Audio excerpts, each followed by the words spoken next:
Oh yeah.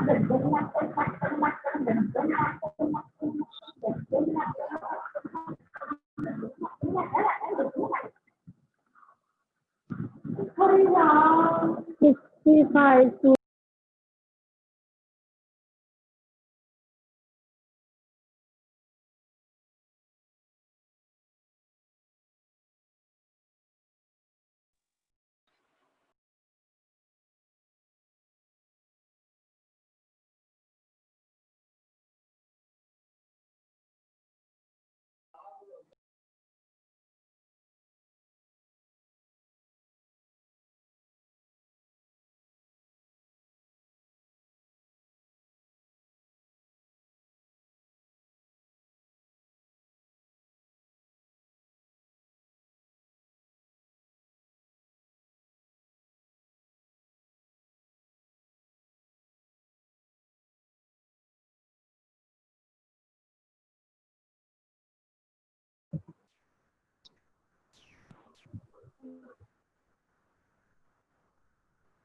Good morning, students. Good morning, ma'am. Good morning. Morning, very good morning to everyone. Good morning, ma'am. Good morning, ma'am. Good morning. I welcome you all.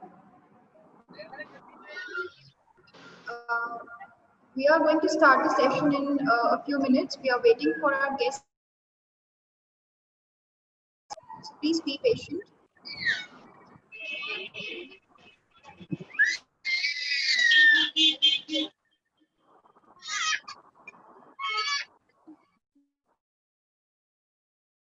This is all the participants. Kindly keep your mics off. Guest speaker or any other faculty member is speaking so that you can hear them smoothly. You can turn on your mic only when you are asked some questions. You are asked to ask questions from a guest speaker. So for the entire session, you are supposed to keep your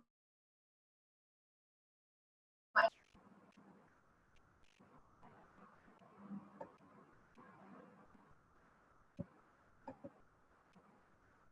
We have a speaker. I will start the session within few minutes.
Yes, participants, our guest speaker is a little occupied in a meeting and will be joining within few minutes. So he'll be with us by 11:30. Your cooperation is highly appreciated in this regard.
Yes, participants, kindly give us few more minutes as we are waiting for our guest, and he seems to be occupied in a meeting. And as soon as he gets free, he'll be joining us in a short while. Thank you for your patience and time.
Hello.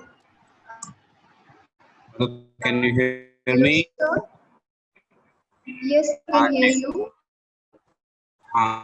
So we can start, please. Yes, sir. So, before beginning the session, I would like to instruct students to kindly keep your mics on, have a smooth session, and please keep your videos on for a few minutes at the beginning of the session so that you can have your screenshots. So, a very good morning to one and all. I, Dr. Manisha Dhi, extend a heartfelt welcome to our worthy speaker for today, Rishi Raj Sharma, who is a guest speaker, Dr. Rishi Raj Sharma. Dr. Sharma is presently working as Associate Dean and Professor of Marketing at Department of Business Management, Guru Nanak Dev University, Regional Campus, Gurdaspur. He has a remarkable contribution in the field of research, which includes 54 research papers in international and national level journals listed in ABDC category, 10 conference proceedings, and numerous books. He has participated in more than 100 international and national conferences and seminars. He is the most sought after professor in marketing domain for lectures and chairmanships at national and international conferences. Currently, he has chaired more than 40 sessions till present. He has mentored 5 PhD students under his guidance till date, and 7 are in process. In addition, he has also completed 2 major research projects. Dr. Sharma medal twice, and Professor M. Shah Memorial Research Award by Indian Commerce Association at All India Commerce Conference hosted by Bangalore University and KIIT Bhubaneswar for his wonderful contribution in the field of research. He has published a book titled Ethical Dimensions in Advertising with LA Publishers Germany, and presently is working on another book titled Sustainability Marketing, whose proposal is also being approved by Emerald Inside UK. Apart from this, he is also acting as a reviewer for journals of Emerald Insight, InterScience Publishers, and Sage Publications. So we welcome you, sir, and we are really very grateful that you took time out of your busy schedule to have this virtual talk with the students of KCL-IMT who are eagerly waiting to hear from you. So now I would like to hand over the mic to Dr. Sonu from Department of Management to formally welcome our guest speaker for today. Well, Thank you, Dr. Manisha. Good morning, everyone. This is Dr. Sonudua. On the behalf of Department of Management and Dr. Inderpal, who is head of the department, and I extend my heartiest welcome Dr. Rishi Raj, who is Associate Dean and Professor at Guru Nanak Dev University Regional Campus, Gurdaspur. And I also extend my heartiest welcome to the session. Now, as of now, ma'am has already. So, in brief, I would like to say he's having a marvelous profile in the field of academics as well as in research. So, not wasting much of the time, I would like to invite Dr. Rishi Raj for the interaction with our students and faculty members. Dr. Rishi Raj, please. good morning, everyone, and good morning, Dr. Duaji and Dr. Manisha Dur Dr. Manisha Dil for her kind words, which she has spoken for me. And I would like to express my gratitude and thankfulness to Dr. Inderpal Singh ji, and at the same time to all whole of the management of KCL IMT for inviting me and giving me an opportunity to have a virtual talk with the students and with the other participants of your institution. And as far as some few words for institutions, I have been, coming physically and interacting with the people with your institution many times, and it has been a marvelous experience all the time over there. And this is the time when we are all, junked inside our places, and we have to go ahead with the virtual talks. And this is one of the platform now which we are supposed to use, and it is happening like this, that everything is virtually being given and transmitted. But one opportunity which has come out with this crisis is that we can connect with different people at different places. And now distance is not the limitation, and we can talk, we can have the meetings. And this is one of the examples that while sitting at my office or my place, I can talk to you, I can, interact with all of you. So this is one of the advantage which is coming out of this crisis session. Anyways, I would like to, today tell something to the participants and students. Like we have been studying management till now, and all the management principle, theories, concepts, philosophies, they have been actually whatever have been written in the Western part, we have been discussing and a wonderful thought many years back, it came to my mind when I met one of the professors at Punjab University, that Indian system of knowledge is very great. And we have a system of knowledge in which we have epics, we have Vedas, we have Upanishads, we have Bani, we have Guru Granth Sahib Ji. So we have lot of spiritual text, and exactly or something more than that. So when I started pondering upon this thing that exactly it is spiritual text or something more than that, then I started discovering that phenomena. And what I got more than spirituality. Spirituality is the main essence, but more than spirituality, it is actually of self-management. It deals with the management practices and whatever we have been telling the students in management, in especially the MBA students, expressed over there, and it is expressed in far better, manner. And the best part is, once you understand the phenomena which are of your own country, your own soil, and then definitely it has a more impact. Because when I'm studying some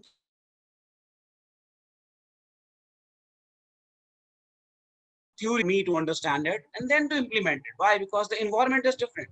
But here, when we study our own scriptures, when we can, take the own scriptures towards the managerial principles, that makes the things more effective.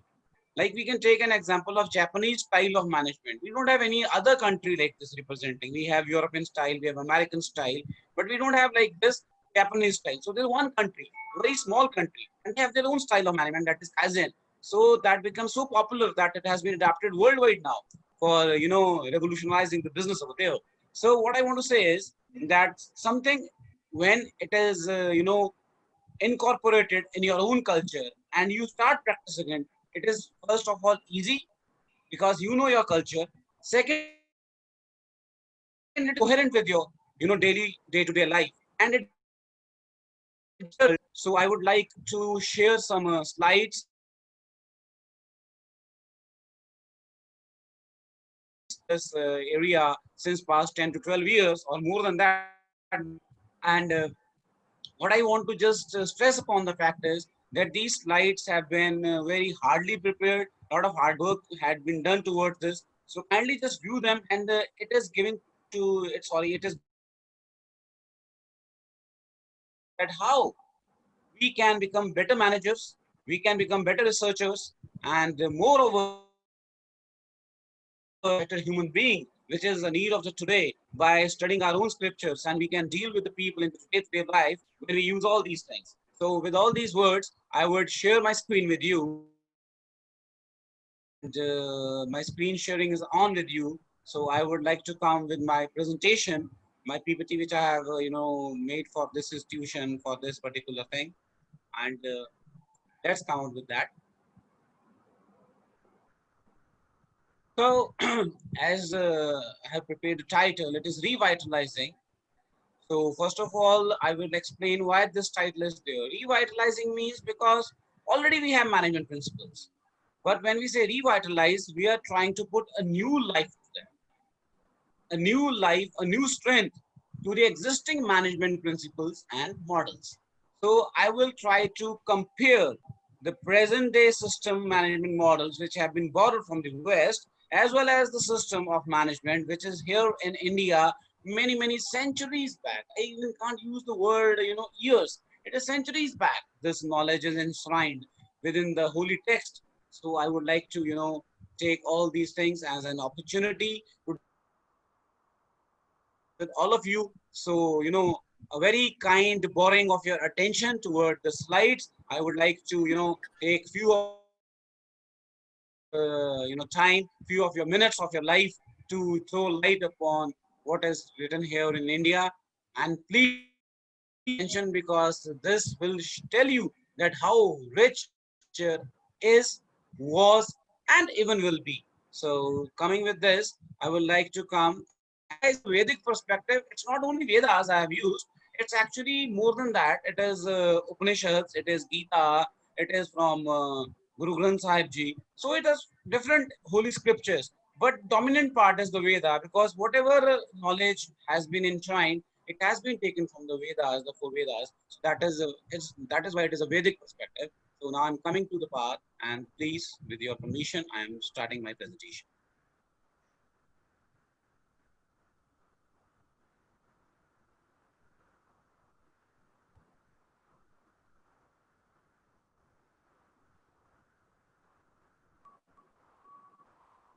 So this is something which should give our thought process.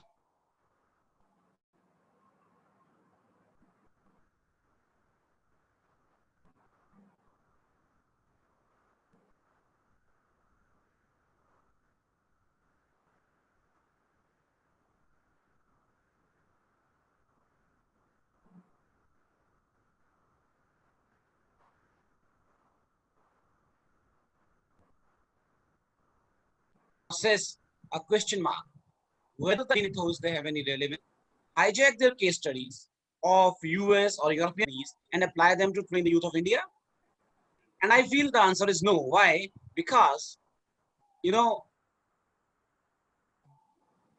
when it is Indian perspective, the population is different, the culture is different. Ma'am was just mentioning that I have completed one of the project with UGC, which was a major research project. It was actually dealing with the implementation of knowledge management system, because technology is one of my area, and knowledge management system. And when I was, reviewing the literature, I could make it. It was very much apparent and clear to me that it was more than 75% of the projects, they say, they don't fail because of any technological lags or lapses. They fail because of the cultural non-implementation of those projects.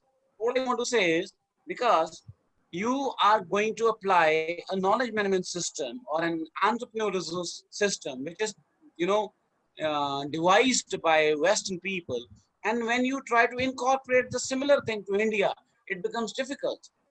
So the reason is very, very simple, because our culture may not adopt to it. So we have to see towards that. So one thing which I just want to ask you, can we devise Indian ethos and give answers to the management complexity? Because in India, we take every part of our work is sacred, simple, and we feel it is a prayer, and work for us is worship. So let's go ahead with this thought. I call it also divinizing the management, because when I say the word divinizing the management, the results are more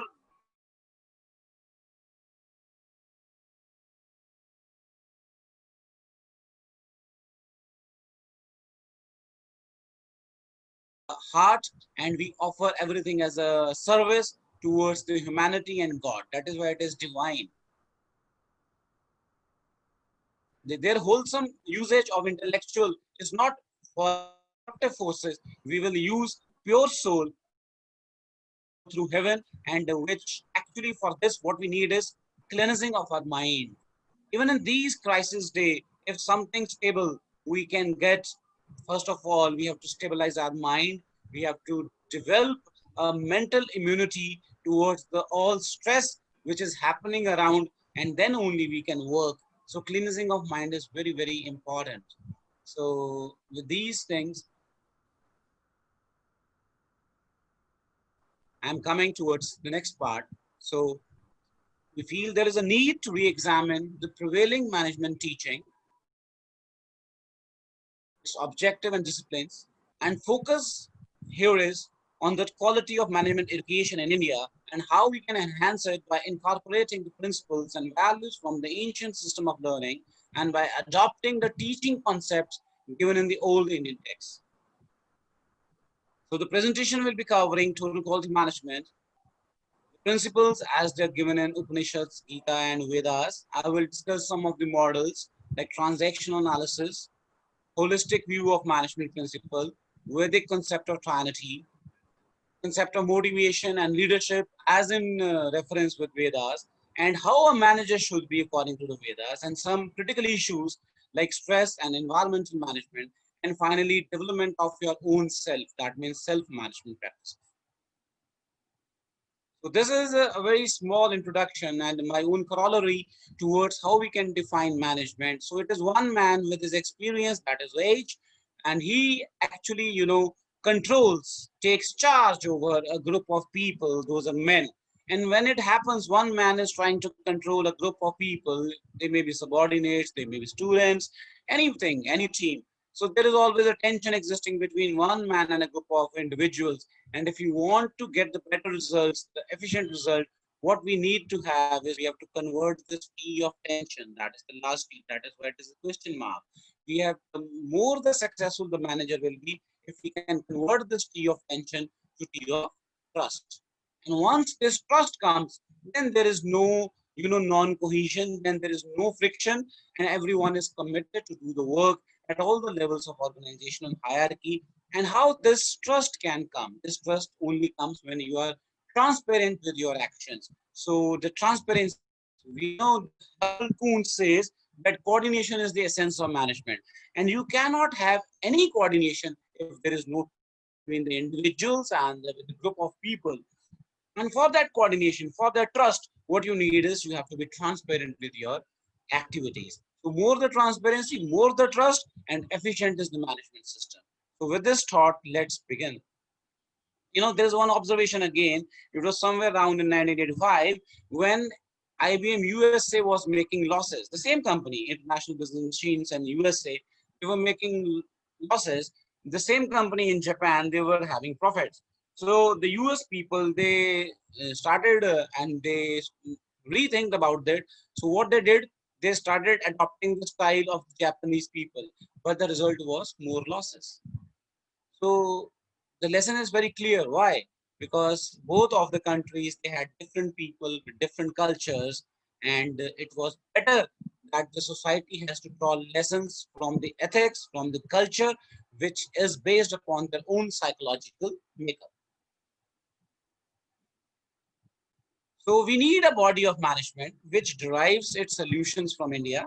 And you know what, Indian ideals, they teach us something which is not only good value, but teach us how good value can pay you more dividends in life. How honesty can help you to grow in the industry and business. How cooperation and not competition could be better growth strategy. This is the trust. This is where the thing is. We are not talking about competition in an in a which is not healthy. We're talking about cooperation. While not competing with our colleagues or competitors, we say we are actually cooperating and try to have a better growth, and which is holistic growth. And one more observation: till 1999, the approach was based upon left brain, and our left brain is talking about logical analysis. It's reasoning brain.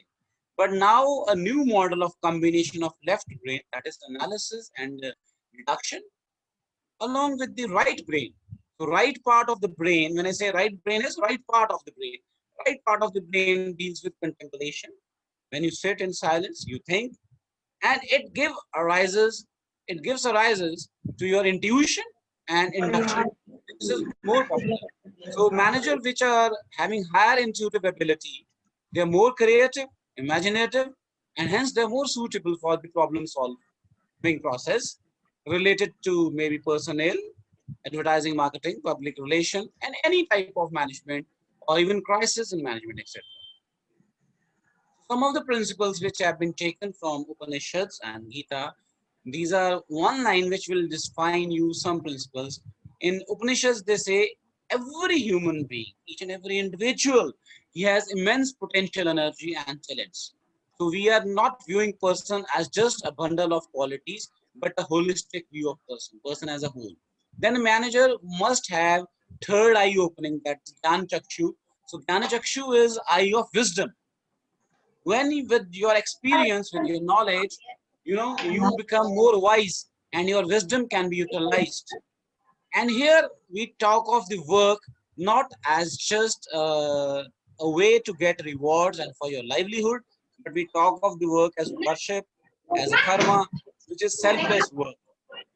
And yoga here means most of the people are taking yoga as the science of exercises. Yoga is not the science of exercises. Yoga is unification of your mind, soul, and energy with the cosmic energy. So that means perfection in your work, which will lead towards the total quality management. So this is what yogic exercise actually is. Why those asanas are there?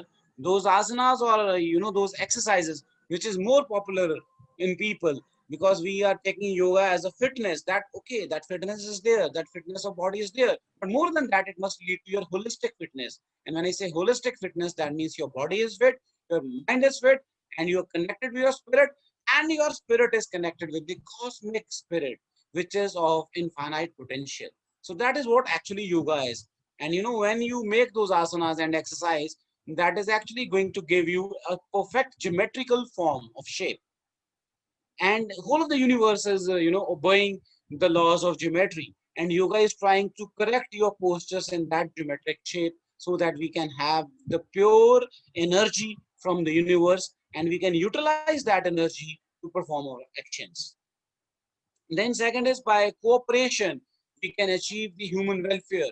So this is the concept of welfare state. And most of the people, they must be aware of this fact that Mr. Amartya Sen, when he got his Nobel Prize, that Nobel Prize was basically for economics of welfare, not of economics dealing with development.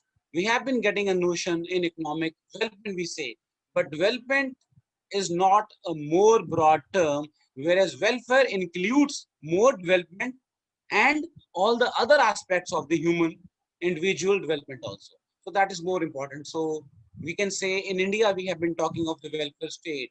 We have been talking of Ramarajya. And when we talk of Ramarajya, that means a pure welfare state. The development, no doubt, is a small part and it has to come automatically.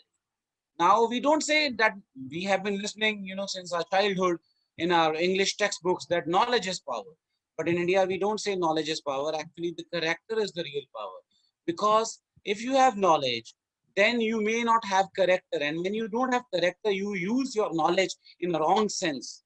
We have been listening to many cases where doctors, they are practicing some unethical practices. They're selling the organs. So they have the knowledge. But what they're doing, they don't have the character of a doctor. And they're selling the organs. And that is not desired from them. It is a criminal activity. But if they are doing it, why? Because the loss of character is there. So value-based management is very important. So when we talk of doing business, we can do business, we can make money, and earning profit is not a bad thing. But we should earn profit with a due recognition to all the human and ethical values of personnel in our organization. And we should treat them not as machines, but as human beings. So this is ethical management. A very important part is self-introspection, self-analysis, self-criticism. And when we do our own introspection, our own analysis, our own criticism, we remove the areas of friction within our own self. Better as a better performer, as an individual. So this is appraisal. And brainstorming. The people in the West talk of brainstorming.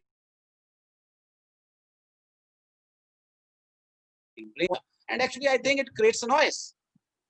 The noise is there, and you don't conclude in a better way. But the better thing is if you can still your brain. Stilling your brain means meditative silence. When you can sit in silence and you ponder upon the actual problem,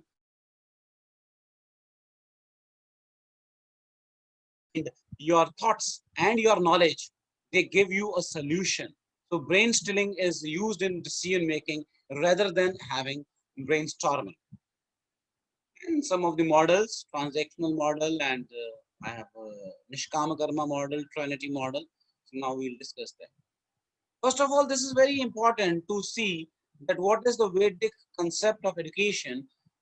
See, the modern system of education is focusing upon the two things. One is the known part here and the process of knowing. So this is absent. We are just talking of two things, the knower and the known part. Like let's take an example from any of the field. When we talk of, let's say, management by objectives, we know that management by objectives, the phenomena it has been given and what it talks about. And we know that Mr. Drucker has given this phenomena. So just two things we know. But we are not told that how he arrived towards management of objective. Similarly, we can use this example in science when we know that law of inertia has been given by Sir Isaac Newton, and law of inertia talks of three laws, but we are told about those laws of action and reaction, of inertia or anything else, but we are not taught about that how he arrived towards the discovery of these laws. So that means we are telling the people 1/3 of the iceberg, and 2/3 part, that is the process of knowing, which connects the knower with the known field. We are not teaching that. We have not been telling our students that how Sir Isaac Newton he reached towards discovering of these laws, how Mr. Drucker has reached towards the discovery of management by objectives. So when we are not telling all these things, we are excluding this 2/3 of the knowledge. We are not developing a scientific temper. We are missing something, and that is why our students they are becoming just an interpreter or cramming people who cram the things, who interpret the things, and who just know how to use these things in some applications, but they don't know how to invent these things, how to come out with these things. That can only come if you tell them the process of knowing. So Vedic process says you have to enlighten the process of knowing that how that person has reached towards this connection and finding the known field of study. So when I will be telling my pupils, my students, the process, what is going to happen? They will become more creative and they can develop their own process, or they can improve over the existing process, and they will become better innovators. And this is what we need: more brain, more innovative brain, which can come out with new and novel solutions, not just a cramming brain. And we all know about transaction analysis. Actually, this term was introduced by Goldman when he published a book known as I Am Okay, You Are Okay. And in that book, he was he was talking about the psychological transactions which are existing between the people. And these transactions were, he discussed people in the three sets: parent, child, and adult stage. So the transactions he said we are making is parent to parent, or parent to child, or a child to adult, or adult to child, or adult to adult. And finally, he concluded that it is better to have all the set of the communication, they have their own values. And in regard to the situations, we have to communicate with each other. But generally, it should be adult to adult communication. So he was, very much generalizing the things. But our system of management, you will be, amazed that in Mahabharata, they have been talking of, making it more simple. And in the transaction analysis, when we talk in India, we actually, categorize people into three sets. Why this categorization is there? Because we believe that all the individuals, they cannot have same values. They cannot have same motivational, preferences. When they don't have same values, they don't have same motivational preferences, they should be categorized. So a psychological categorization is done. One is tamasic, then the other set of category is rajasic, and the third set of category is sattvic. Tamasic, he's simpleton. Simpleton means foolish. He is a person who is, more after the material comforts of life. So why we call this type of person foolish? Because material comforts, they will end one day and they cannot satisfy you to the full potential of your life. Then Rajasic is a person who is ambitious, who is forceful, and he thinks that something more than material in life is achievement. So for him, achievement drives motivational force. And then there is something even beyond that achievement part, and he's a wise man, he's a sattvic person. And for him, if we refer to the need hierarchy, he is actually, you can say, at the last stage of need hierarchy, who is, the need of self-actualization. So sattvic people are the wise people who are thinking of actualizing their own self. So this is the three categories we have derived, we have devised, and we have actually divided these people. So now the methods of dealing with these three sets, there are four methods we have devised: Sam, Dan, Ved, and Dand. Sam is treating equally, Dan is reward, Ved is discrimination, and Dand. Now I'll just take one example here. Just take, we want to apply the principle of Sam. Sam means treating equally. And we want to reward people. We want to transact with these three types. So for tamasic person, I have, if I'm using the method Sam, I will just guide him because he's a foolish man. He needs guidance. And as far as the Rajasic person is there, he is a king. Rajasic is derived from the word Raja. He's a king, he's focused, he's achiever. So I need to inform him. I just need to give him information and rest he will do himself. So as far as your bosses are concerned, you don't have to guide them, you have to inform them. And then they will do the things. And if a person is Satvik, so Satvik man is a very wise man. He doesn't need any guidance. He has all the information with him. So what you need is consultation. So these are the advisors. These are the advisors of the organization or consultants. So you need to consult, you need to advise, you need to have his advice to work in a better way. So let's take, if we want to take the principle of Dan, Dan means rewarding the people either by monetary or psychological, motivators. Then what we can do, if a tamasic person is there, we have to reward in the monetary form. We have to give him money or other material comforts and he will be happy with that, And if is Rajasic man, Rajasic means a kingly type of, a king type of a man, a king type of a person. So what you need to give him is a more power, more empowerment, and he will be rewarded. So if a person is Satvik, he doesn't need power, he doesn't need any, material comforts, but of course he needs recognition. If you recognize his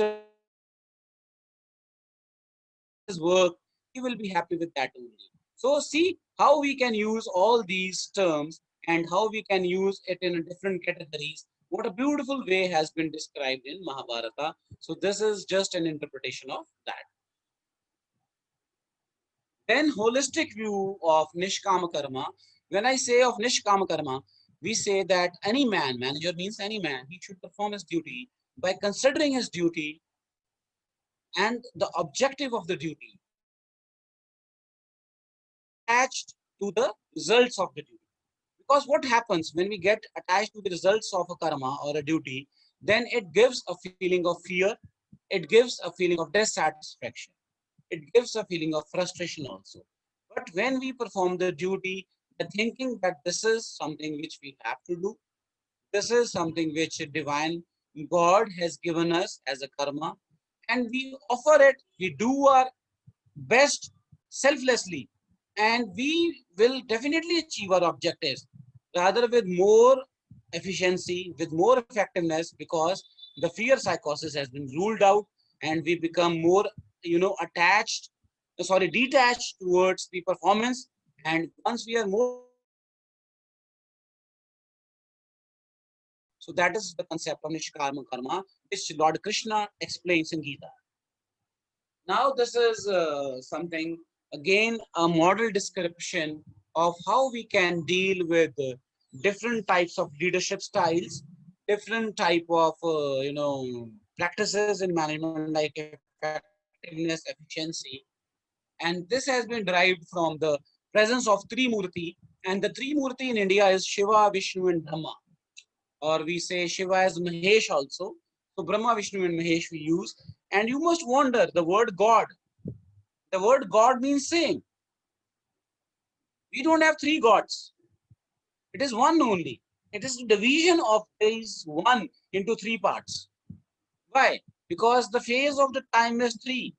The phase of the time is past, present, and future. That is, we have tried to categorize the tri-concept of the God. And tri-concept of the God here is, Brahma, Vishnu, and Mahesh. So this Trimurti always exists together, number one. And this Trimurti, when I say Brahma, he's generator. So that is the G of God, generator. And when I say Vishnu, he is operator. So that is O of Vishnu, operational management. And when I say Shiva, he's destroyer. He destroys, and that is why once the past is destroyed, then only the future can come. So this God, the third part D, is destroyer of Shiva. So generator, operator, destroyer, God, God becomes as one. So we have Brahma, Vishnu and Mahesh.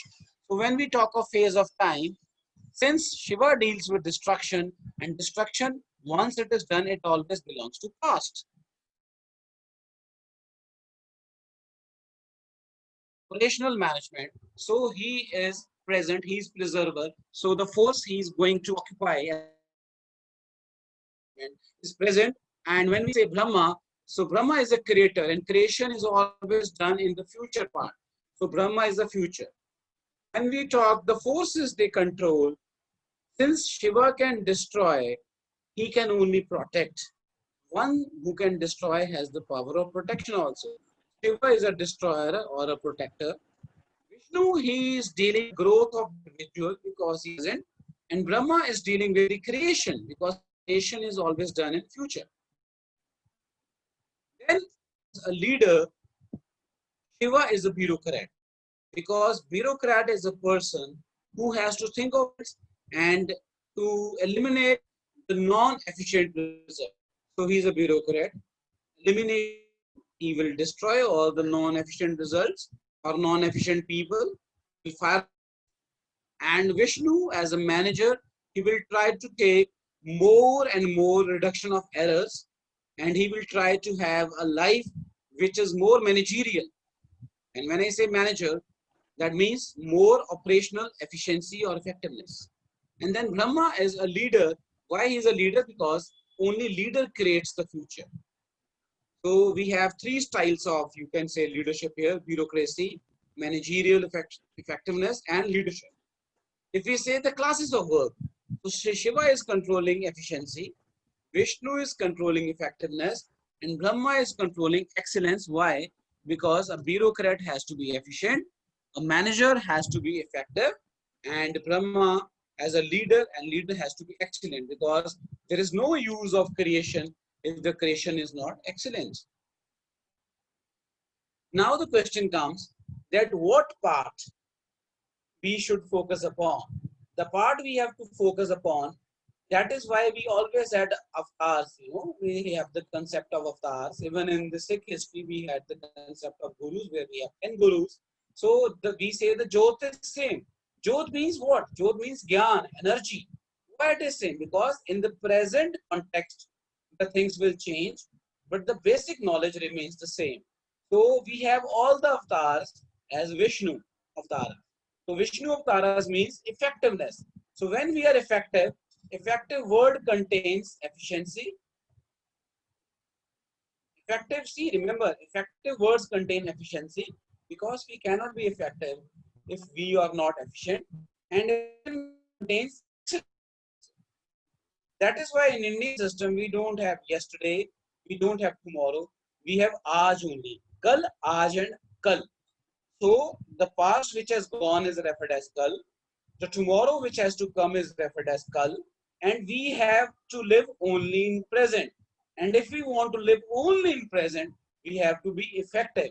And effectiveness comes when we take the quality of Shiva and when we take the qualities of excellence of Brahma and we perform as Vishnu. So part of efficiency, part of excellence, then we become effective. And when we become effective, then only we become perfect as manager. So that is exactly the concept of three gods, and that is why both of the gods, they are obeying to the laws of Vishnu. Concept of Trinity. I hope you could have understood. This need more elaboration, and I can talk of 6 hours upon this model itself. But with the paucity of the time, I just have shown you the glimpse of it. That how beautiful Rigveda has described this. Then we say that the Vedic leadership is talking of Purusharth Chatatsutta, which is the book which talks about Vedic leadership. They say that leader has to have the 4 objectives. One is Dharma, Arth, Kam, and Moksha. So Dharma is wealth, glory, prosperity. We have only 4 objectives of our life. One is righteousness, which is Dharma, then wealth, which is Arth, then glory, which deals with the Kam, and finally, these all leads towards liberation and salvation. And this salvation is when you become free from the desired part. And you know how it becomes free, how we can become more free. You know, basically the Western people, they have been talking of motivation as the performance of duty. And when we talk of performance of duty in motivation, we give the reward for that. So that means you are more centered to reward. And we talk of non-achievements and achievers, losers, gainers. These all are for me Vyartha terms. Vyartha terms means useless. But in Indian system, we say that every human being wants to do the work. Now, why he is not working or is not performing is just a simple reason. That means there is some obstacle between the person and his performance. And this obstacle is of 2 types. It can be psychological or it can be physiological. If it is a physiological obstacle, then you can remove that particular obstacle by, giving the person a food, money, glory, prosperity, everything in the physical sense, and he can be motivated. But let's think if this obstacle is at the psychological level. So you have to remove it by counseling. And this is what happened in Gita. When Arjun entered the battlefield, he had everything. He understood everything. But a psychological obstacle in his mind, if we win this victory, what type of victory it will be? Because it will be there when he will be killing his all relatives. So he was not motivated. He was demotivated. He dropped his Gandhi, his Dhanush. Then Krishna told him that if you want to perform, you should not think of all this because you are not fighting this battle for victory. You are fighting this battle to establish peace, harmony, and more important is dharma. Dharma means the right part. The people at the other side, they may be your relative, like his Dadaji was there, his Guru was there. They may be your relatives. They may be your attachments, but you are not destroying them. You are destroying because they are standing in wrong thing. And they keep on standing there, the wrong will prevail. So that is what he was doing. He removed this at the intellectual level. Even Guru Gobind Singh Ji, when in Sikh history, he is referring that Chidiya naal ye baaj ladama tabe Gobind Singh naam kalam. So what he is talking about, sawa lakh se ek ladaun. So you feel it is psychological motivation.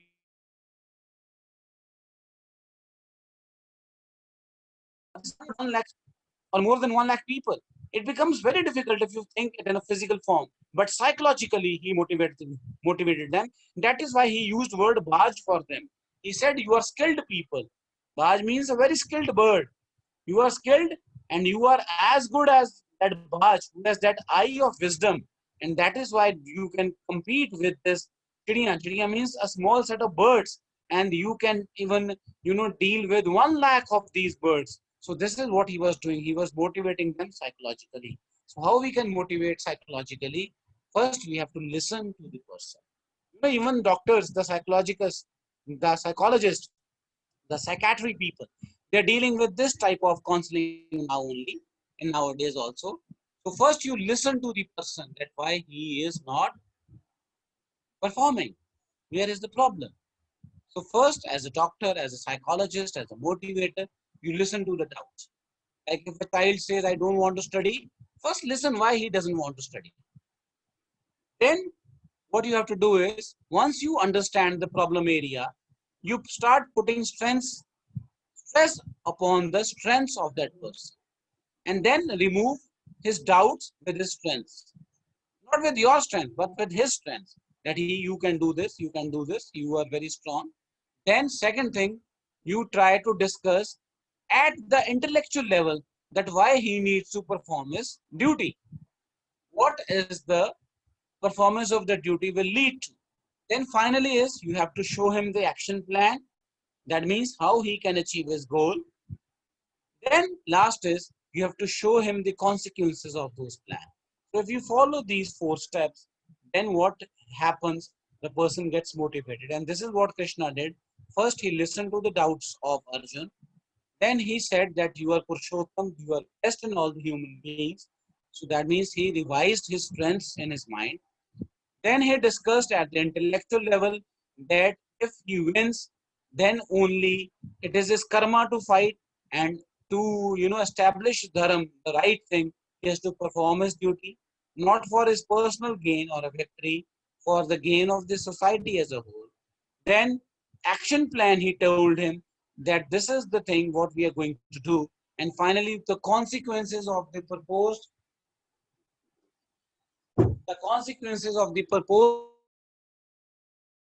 plan, that if he wins, then only truth will prevail. So that was the the 5 stages he showed him to motivate him.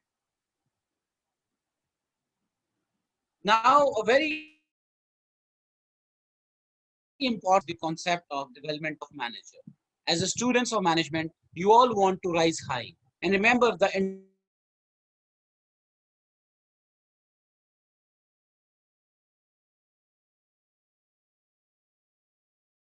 industry employment, actually the right set of the employability not there, because the kind of the people we are training, that is not, maybe that may not be the right set of the people, because industry needs not MBAs, not BBAs, they need managers. Remember, we are producing MBAs, but they need managers. We may be producing BTech, they need engineers. There's a difference. And how this difference, now you can see for yourself. The Rig Veda talk of manager as an Agni Dev. So Agni is fire. So you compare the quality with the qualities of manager. And what are the qualities of fire? You will see now. Fire always rises high. Have you seen fire going from top to bottom? No. Fire grows from top, not from top to bottom, but from bottom to top. So a manager is a person like a fire. He must have ability to rise high.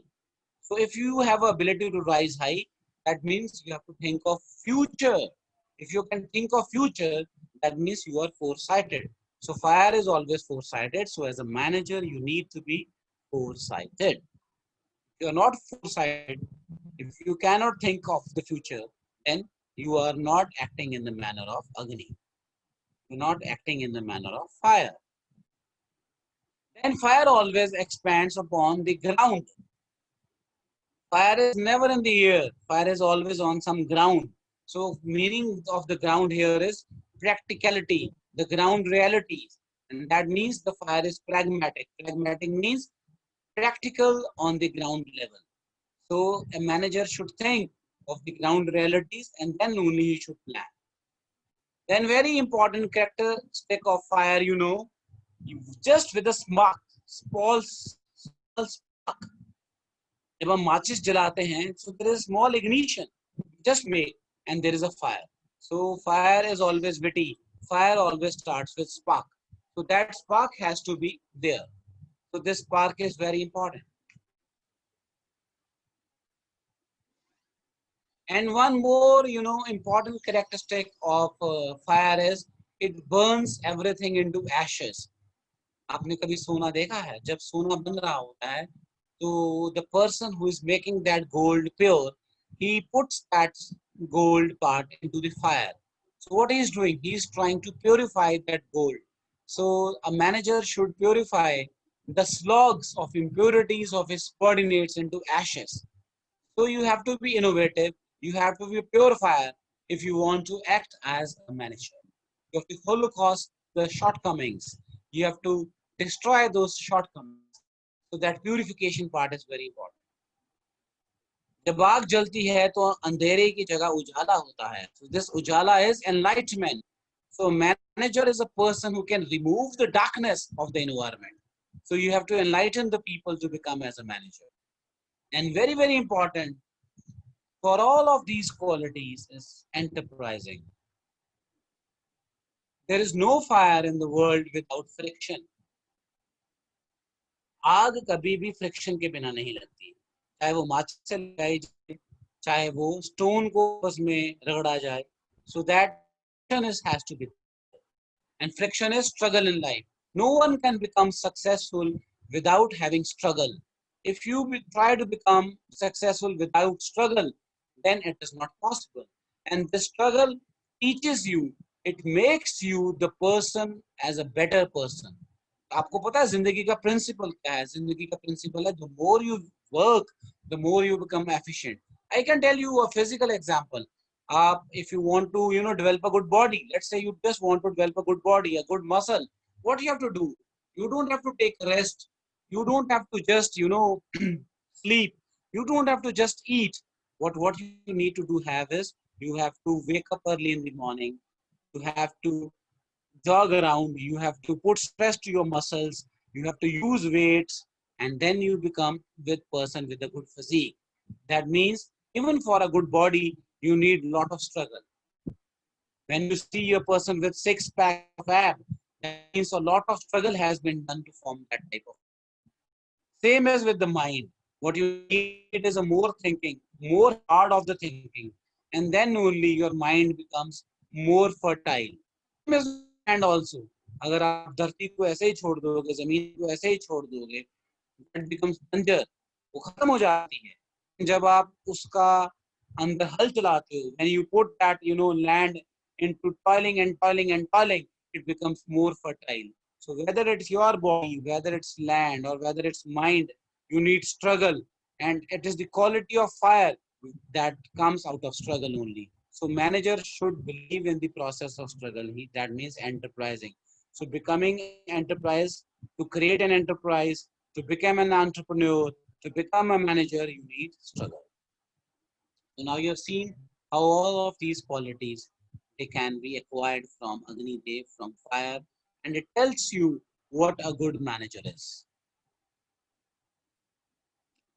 So stress management can be done by the yoga. So yoga tells you first to identify what causes you stress by stilling your mind, by meditating.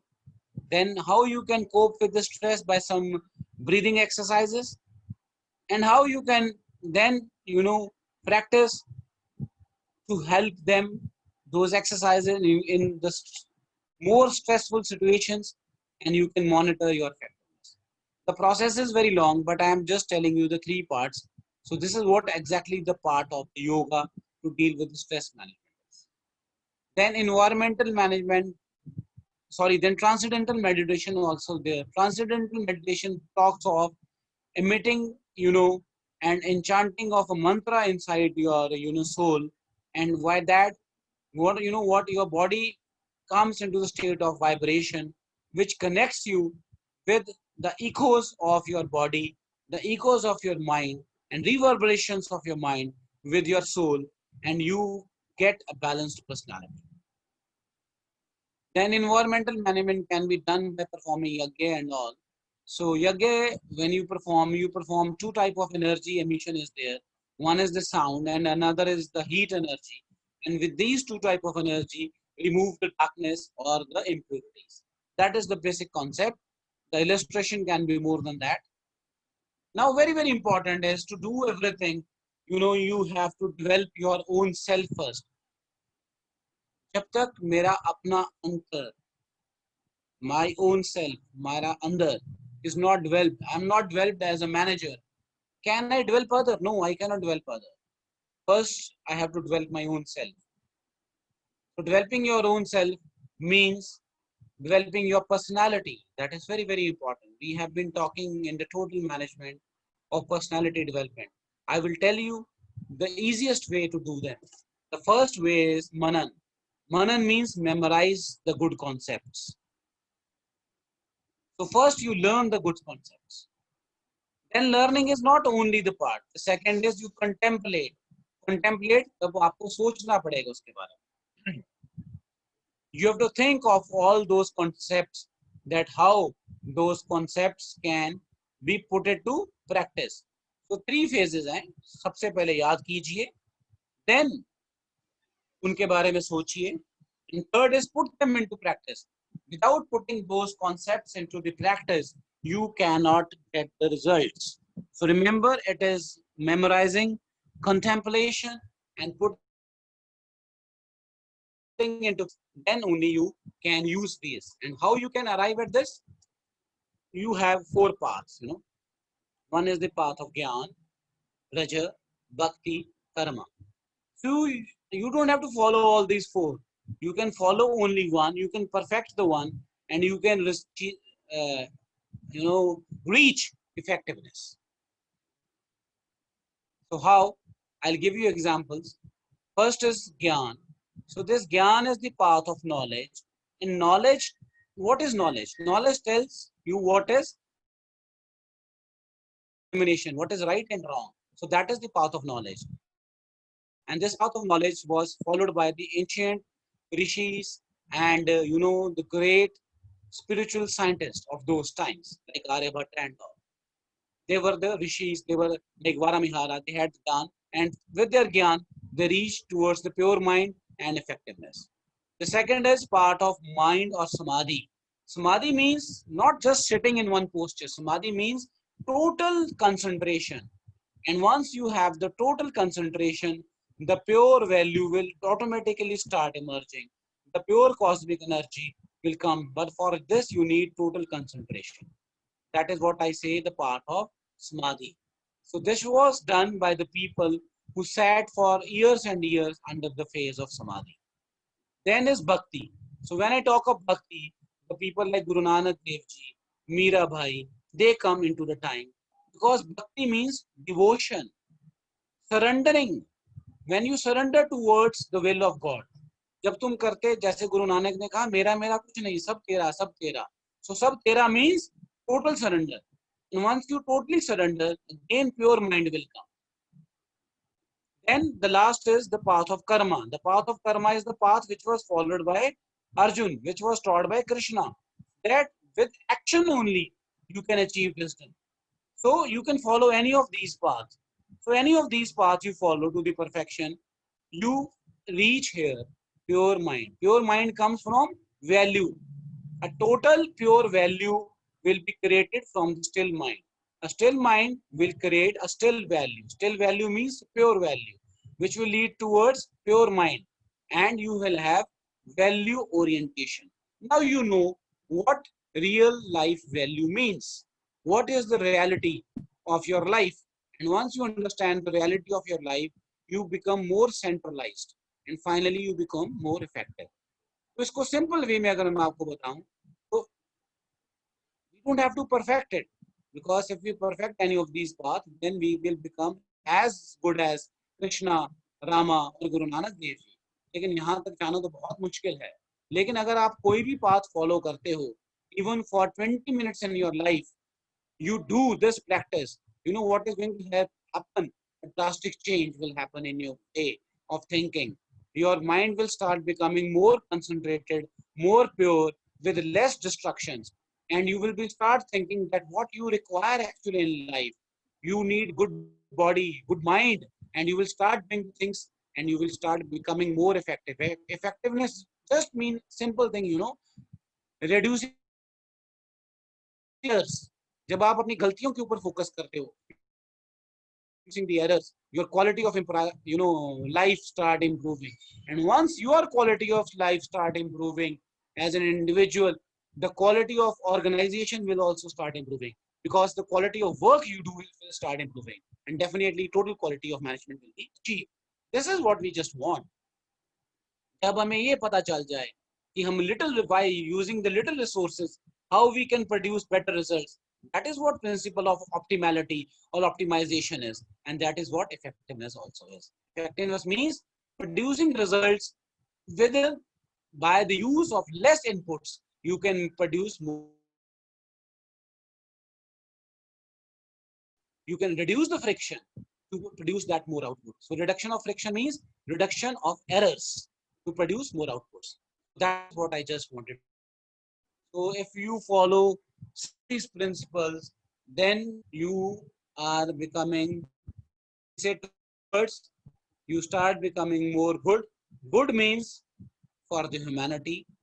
And when you become good in the humanity, you become better as a human being. You see the things in the process. You start accepting the people. You start accepting the person to view him as a whole. सिर्फ उसकी आदतें नहीं देखते. You see his friction also. You see his bad habits. But you love that person because as a whole you love that person. Then you use your feelings to train the other people. And you become more authenticated. Means more transparent, and you use your status just relevant for organizational purpose, not for your power or prestige. Responsibility, so that is more relevant. You make confrontation for appropriateness, not just to criticize. Confrontation to make the people more appropriate, and see work as a task accomplishment. और finally you become a collaborator. People will like to collaborate. आप competition नहीं कर रहे लोगों के साथ. You are trusting people. So I started with the word trust. So you start trusting the people, people will start trusting you, and you will become a better manager finally. Because distrust चला गया तो trust आ गया, और trust आ गया तो transparency आ गई, transparency आ गई तो pure managerial process has been achieved. So finally, I would like to end my presentation here. You know, COVID ने भी हमें यही सिखाया है. Corona has taught us this only, what Vivekanand said many years back. He says that in West, we are trying to solve the problem by telling that how much man can possess. तो possession का तो भाई साहब कोई अंत नहीं है. You can have more and more and more, and you become more and more dissatisfied also. But the principle of COVID also says this thing, that how little you can live upon, then only you can be more effective. जब मुझे ये पता चल जाए कि मैं कम से कम कितनी जरूरत है मेरी, I'm not कम से कम, how much I can live upon. You know, to make good body, you don't have to eat more, you have to eat less. If you eat less and work more, your muscles will come, your muscles will be more lean. आप कभी किसी body builder से पूछिए तो आपको यही बताएगा, he eats less, he eats good quality. Good quality is not more quantity. He eats more of protein and he utilizes them, and then only he become a better individual. तो यही ज्ञान के लिए है, यही परफॉर्मेंस के लिए है. When you understand, COVID ने भी यही सिखाया कि when you can sit inside your house, when you don't go and eat outside. तो अब हम सबने ये जान लिया कि by sitting inside our homes, we were more safe. And we can also produce results in a better way. So this is the principle of optimality. And only those will survive in the end who knows how to live on the little, and they will gain in the battle. So this was told by Vivekananda many years back. So for me, the leader is one who can live on the little. The manager is one who can live on the little and produce more and more. So that is what the life wants from us. That is what the principle here is. So that is what the principle of optimality is there, or the optimum. So I will end my presentation. Become a better individual, and that is the most important thing before becoming a better scientist, engineer, or a technocrat, or a bureaucrat, or a manager. Just become a better individual, and everything will become better. So again, I will use the word, if you are knowledgeable, if you are better, you will be definitely successful. This was actually the essence of my presentation, and with that, I thank all the participants. And these are the references which I have used to create this. Thanks a lot.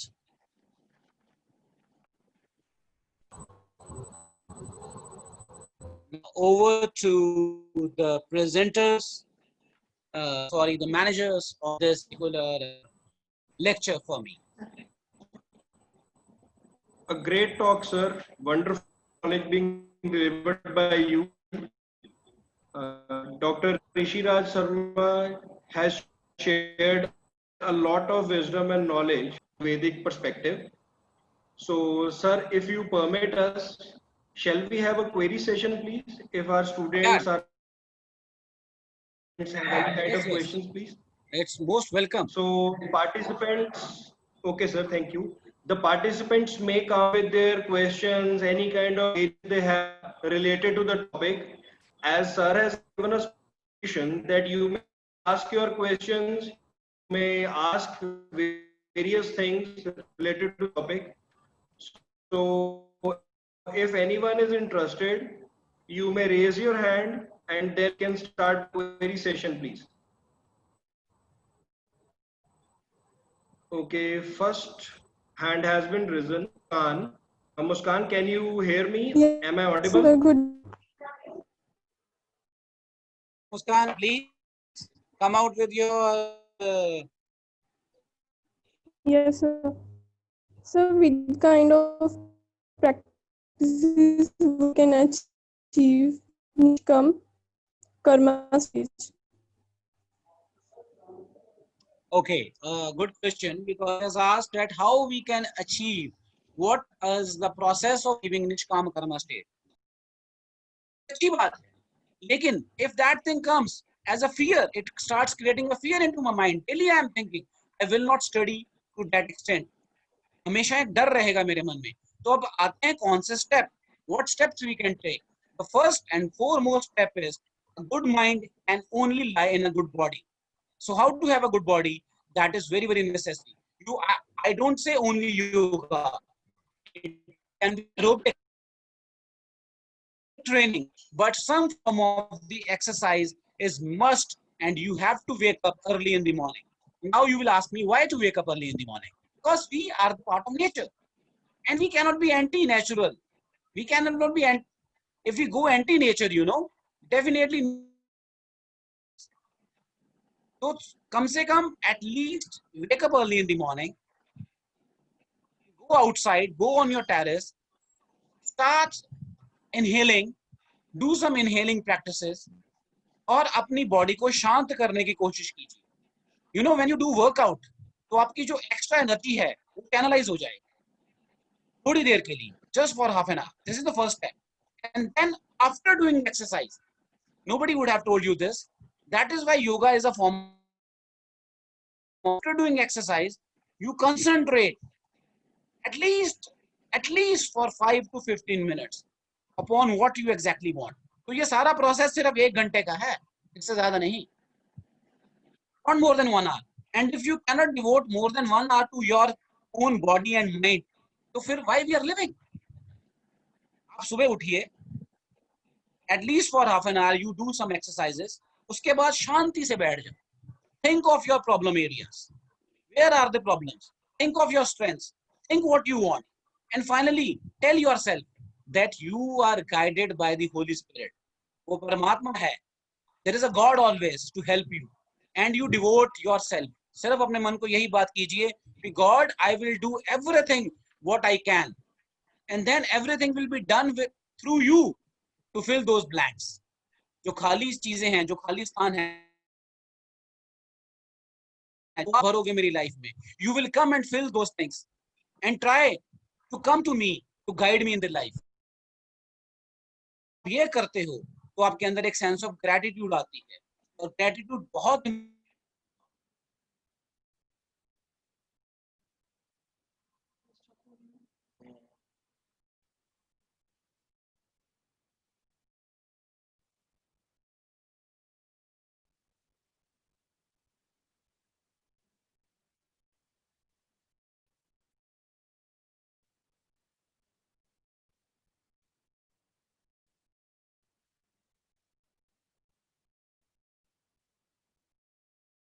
Important है. उसके बाद आप अपना दिन शुरू कीजिए. दिन शुरू करने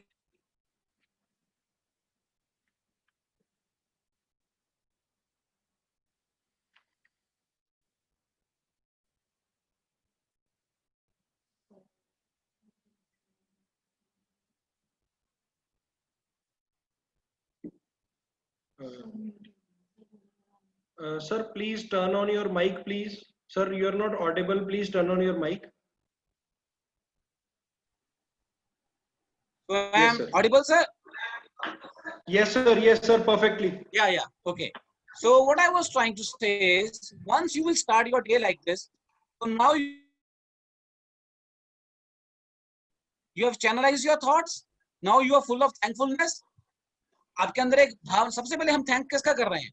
Have you ever thought that आज की डेट में कोविड में almost 1 crore of the population has died?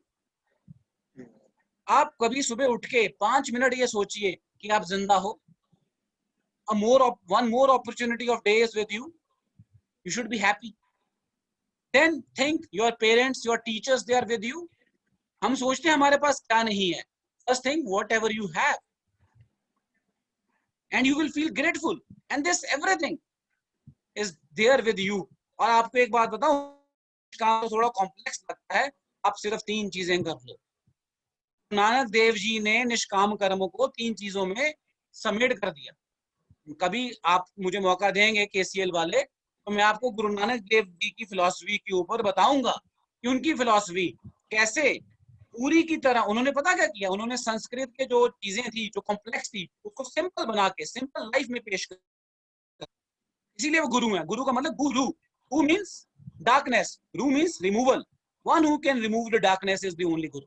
तो गुरु नानक देव जी ने जब वो पैदा हुए थे तब ये वर्ल्ड में बड़े सुपरस्टिशंस चल रहे थे. कुछ मुसलमानों की वजह से थे, कुछ हिंदुओं की वजह से थे. लोग अजीब अजीब प्रैक्टिसेस कर रहे थे. भगवान का किसी को कुछ नहीं पता था. लोग सिर्फ प्रैक्टिसेस कर रहे थे. आज भी यही हो रहा है. बाबा जी ने बोला था गुरु मान्यो ग्रंथ. गुरु मान्यो ग्रंथ का मतलब क्या था? ये मतलब नहीं था कि हम, सॉरी टू से, कि ग्रंथ साहब को हम पोशाक पहना के रख दें और माथा टेकाएं. नो, ये मानने का मतलब था कि whatever is written inside will tell you. तो हम पढ़ते हैं, क्या उसको इंप्लीमेंट करते हैं? That is very very important. Now same thing is here. Guru Nanak Dev ji ने कहा कीर्त करो. नंबर 1 इज कीर्त करो, do your Karma.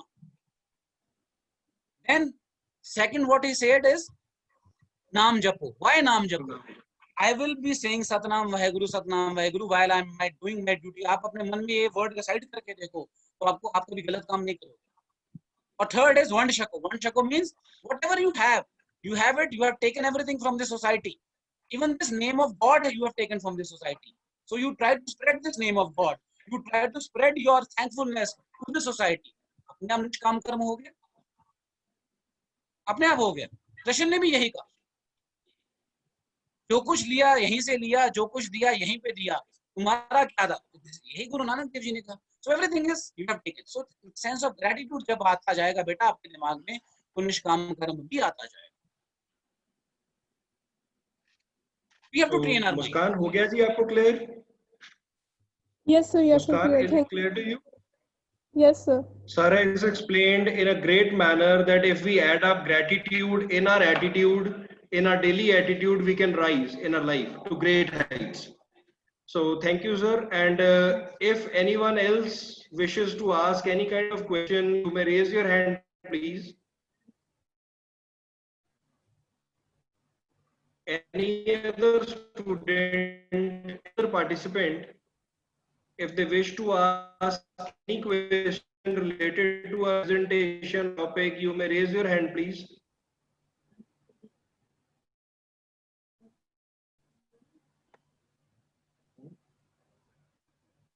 I've been trying to raise my hand. Urvi, yes, sir, please, sir. Brigadier Karan Singh, Yeah, sir. that's correct. It's me. Yeah, sir, please come up with your question, please. It's more of a statement, just what Dr. Rishi Raj said. I just want to clarify one thing. Guru Manya Granth statement was not made by Guru Dev Ji. It was made in No, Nanded sir, by Guru. it was made by that, sir. Yeah. I was just using it as a corollary.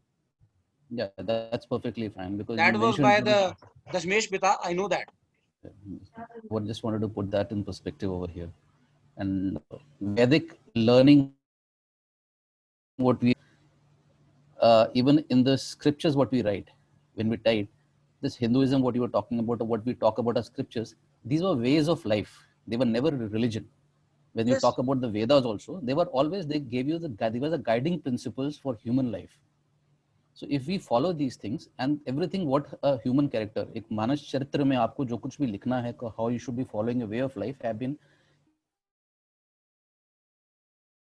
that you have given. Just one clarification I wanted to confirm was that it was by Guru Gobind Singh and not Guru Nanak who said. Good afternoon, sir. And I would like to say that what you have said, even the word religion.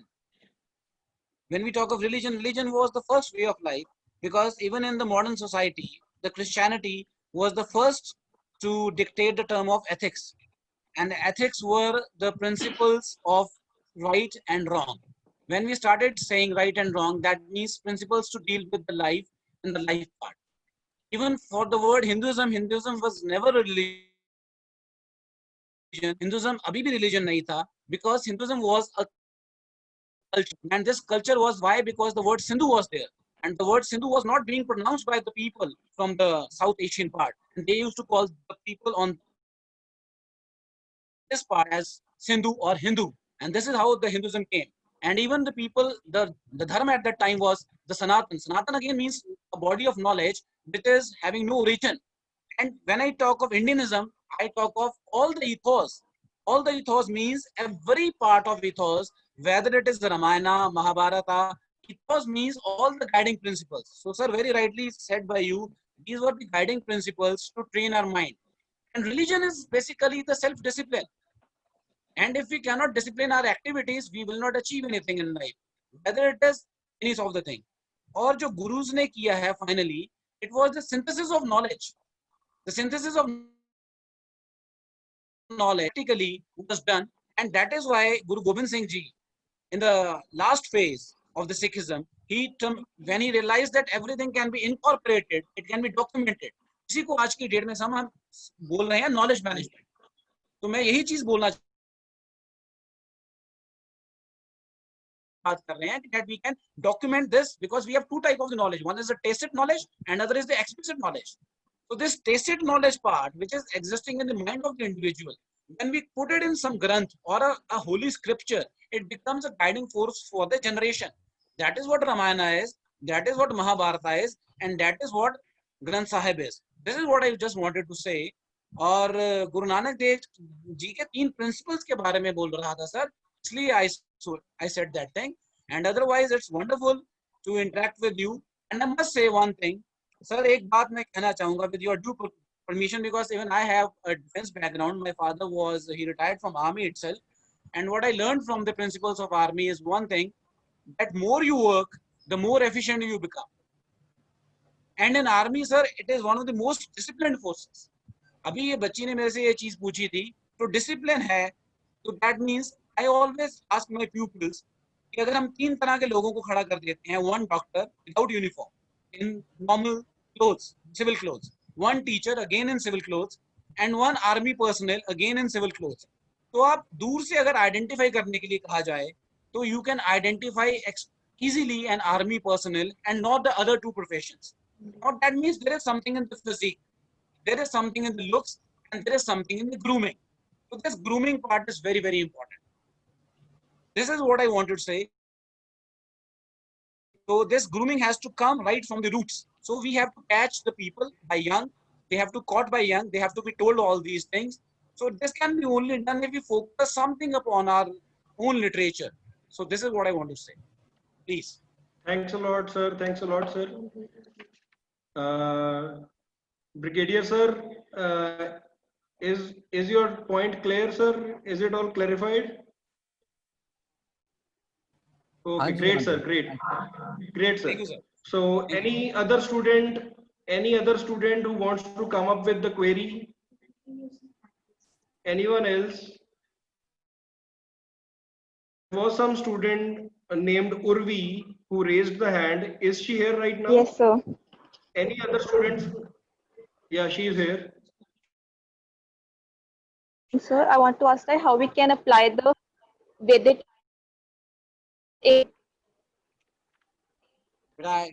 Can you please explain more? Because Vedas in management is not one term.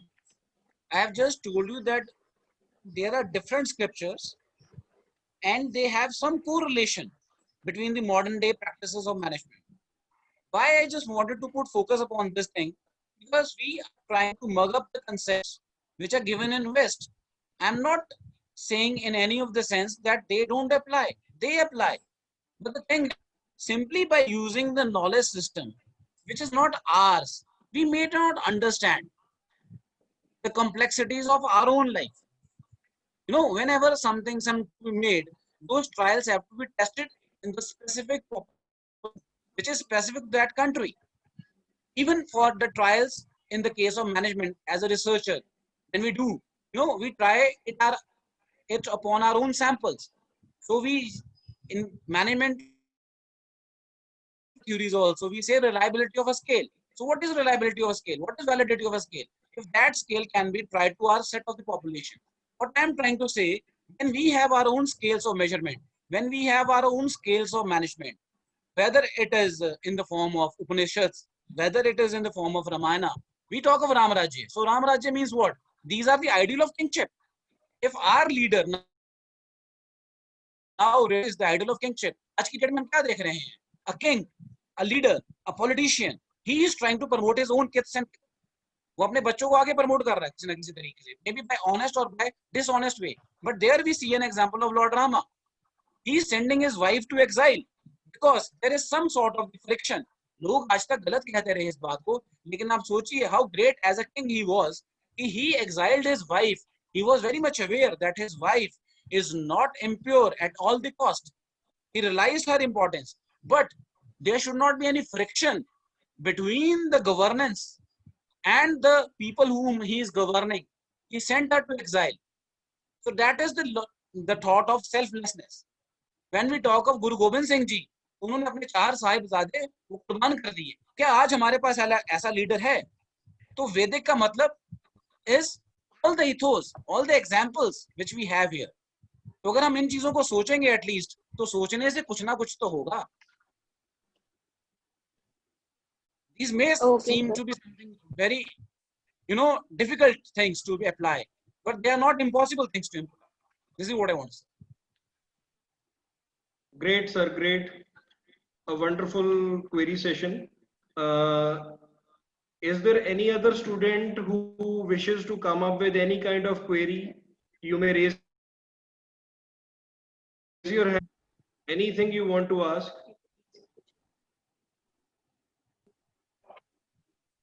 Anything else? Any participant, any faculty member, any student?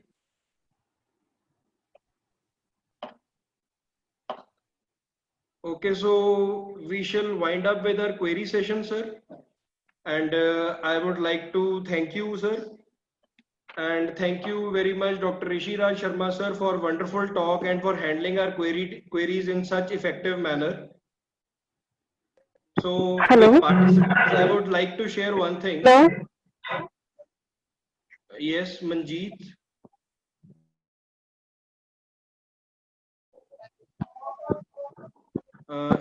Manjeet. Hello? Yes, you are audible to us. Yes. मेरा question था sir से. Yeah, sure, please. So how do I know when something is personal revelation and not just my own thoughts? Please, can you repeat? It was not audible.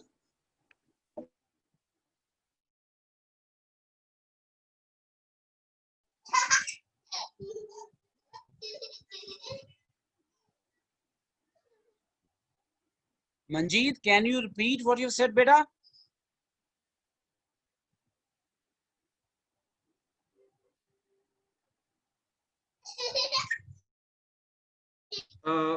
Manjeet, can you come up with your question? You are not audible to us. Please turn on your mic.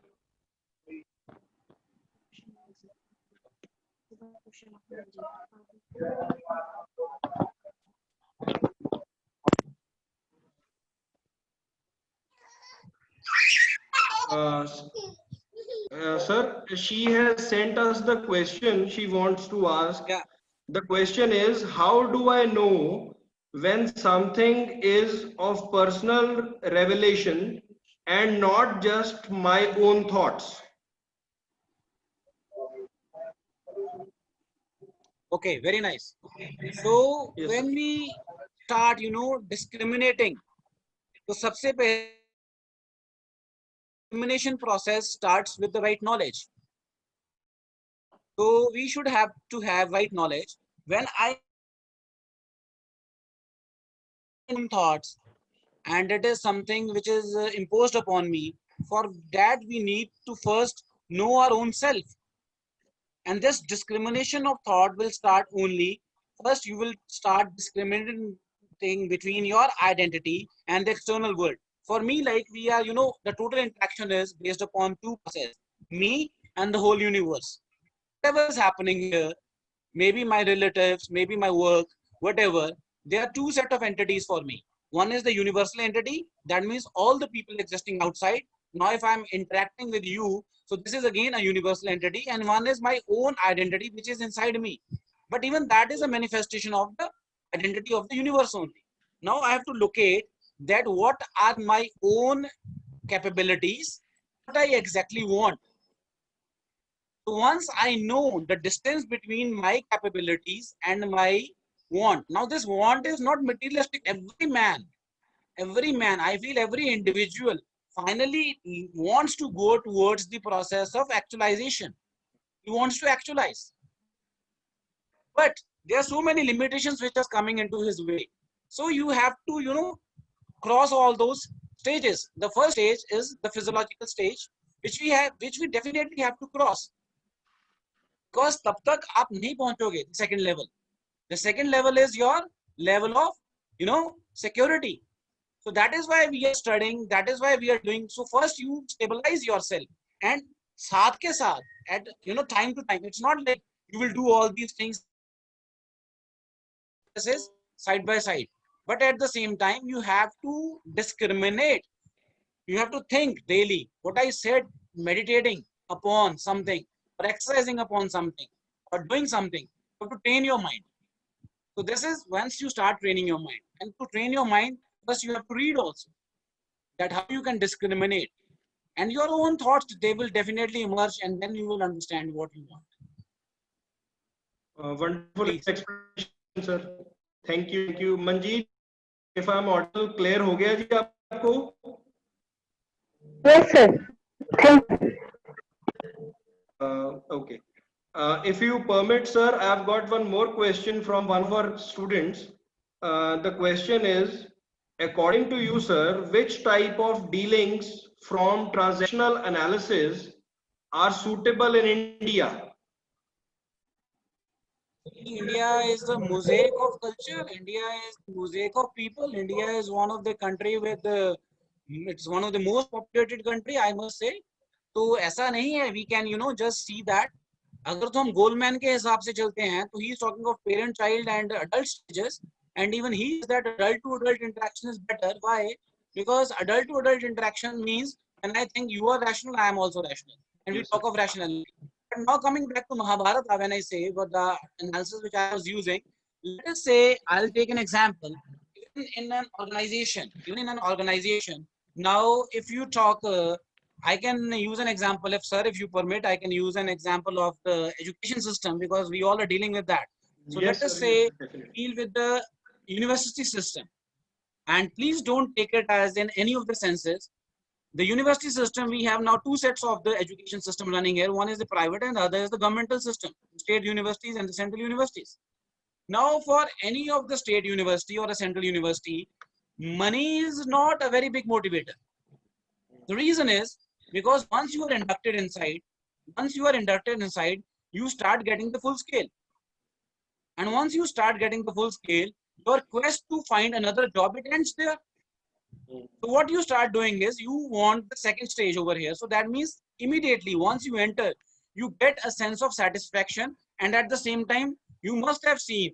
I always say, and that is not something I may apologize to the total set of the community. I am not trying to generalize, but most of the time you see the teachers and the university professors, they have ego issues. And from where these ego issues are coming, these ego issues are coming because now every professor want to prove that he's more intellectual than the other person. Why? Because money is a stable comfort zone now. तो पैसे के ऊपर बहस हो ही नहीं सकती, वो same मिलेगा. आप कुछ करो तो भी उतना मिल रहा, ना करो तो भी. अब क्या, what is the difference? The difference is one professor will become more popular, another will not become more popular. He is more popular in some other sphere. So that means the rajasic type of behavior is now coming. Now in that system, people want recognition, You cannot motivate by, telling that professor you come for a lecture and have 2000 rupees. No, he will be more motivated when you will ask him that your lecture will be, transmitted all over the webcams everywhere, and it will be done on the internet. And like now I am having this quiz session and sir is using the word great time and, isn't it? So so that is again one set. So this great word gives some, push to my mind. Okay, that's very good. ठीक है, अभी जब brigadier साहब की आगे से आई query तो I was even more एनलाइटेड.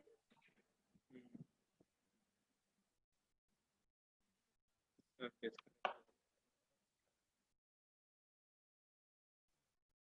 Uh, I request all the participants to please remain here in the room. Sir has got disconnected due to technical reasons. He'll be back within a minute, please. It is my humble request, everyone. Please stay here, and sir will be joining us soon within a minute or so. Please.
Sir has rejoined with us. Yeah, sir has rejoined with us. Thank you for your patience, everyone. Sir, you may please turn on your mic, please.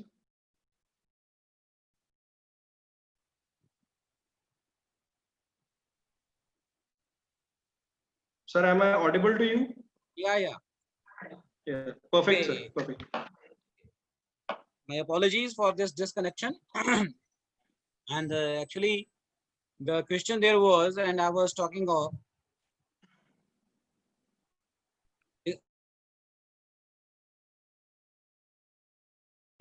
You're Okay. audible to us, sir.